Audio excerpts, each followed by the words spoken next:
Hello and welcome back everyone to my channel Your Marketing Boy. In the last two videos we discussed about the customer centricity, the customer focus, the importance of customer insight. So now when we have understood what all these things are all about, today we are going to discuss about the top customer centric companies. So let's see them in no particular order. And first is our favorite and most loved company, McDonald's. McDonald's has always been a customer centric company. It has been good at delivering customer experience and building a brand around being customer centric. It's known to create a customer centric experience always. Happy Meal is an example of it, offering an experience with food. Its symbolic clown, Ronald McDonald, sitting on an empty bench, has always driven customers to sit next to and take pictures with it.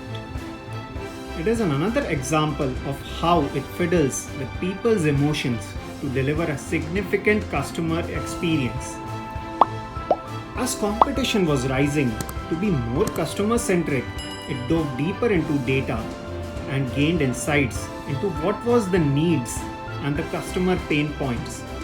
Around 2008 to 2015, it heard all the social media listening examples. It understood all the surveys that it took in all these years to figure out what could be the pain points of its customers. They figured out the all-day breakfast menu was the one thing that people wanted for their dinner, for their lunch, and for their breakfast, like an all-day menu for that. What it created was a breakfast menu for all day long, and they outperformed all the competitors. So this is an example when a company listens to what its customers are speaking about, understands their pain points and solves them, they become huge and they outperform their competitors. Another example is of Adobe. Adobe, one of the biggest software companies, Adobe did research, and around 2010 it researched about how its sales were panning out. They did research on how industries were drawing sales and also researched on their web metrics. Some of the problems of Adobe came into the highlights. They were facing a lot of problems. Some of the important problems were the D2C sales. The major revenue of the competitors were coming from the D2C sales, where Adobe had to lay more focus on. They had millions of weekly global visitors on Adobe.com who intended to buy, but 2/3 of the candidates failed to take any actions. So this time, to be more customer centric, with the help of Deloitte, they brought lots and lots of changes. Some of the important changes that led to a massive success for Adobe were the enhanced UX of the website, the agile development of the website, which could easily be modified by the developers and also the non-technical guys. The website was made compatible across different devices. They also created a tailored customer experience based on their past choices, the past purchases, which helped the customers to buy more and more. The traditional sales pattern was shifted to a subscription-based module like an online model. What happened was a massive change for Adobe.com. There was an increase of 16% almost from checkout to purchases, 47% increment in the lead generation, and online cart addition also increased in the process.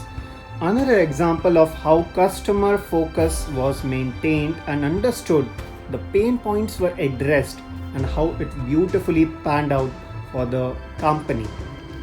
Another example is of the shoe giant Adidas. The shoemakers giant's customer centricity is simple yet very smart. Adidas.co, its official website, is the best example of customization. It almost gives you a chance to write whatever is possible on the shoe. It also gives the fans to style their favorite shoe in 20 different colors. What it gives you is eventually a choice of hyper personalization. What are the benefits of this kind of hyper customization and hyper customer centricity? What eventually it does is a success factor for the company. The whole experience becomes stress-free and easy decision-making process for the customers. It enhances the brand perception amongst the customers. It generates more word of mouth marketing, more mentions on the social media. And what else does a company need? The product recommendation engine is very strong. Recommendations are based on the demographic data, the psychographic data, and the past purchases, which helps Adidas to upsell and cross sell the other products. A beautiful example again of customer centricity. The last example is of Airbnb. Because of creating a community and belonging around the world, Airbnb is one of the most customer centric company in the history that people have followed. One of its core value of being a host or unite the company has given benefit to the customers throughout. Whenever a person joins the company, he gets to shadow a support specialist to understand the challenges a guest and a host faces. They launched an innovation council to act upon the major problems in the industry, to start conversation with the entrepreneurs on how to improve host and guest services. During the time of COVID, when the whole industry was going down, they doubled down on their cleanliness and safety standards to promote the services to the work from home nomads to take the nearby safety vacations.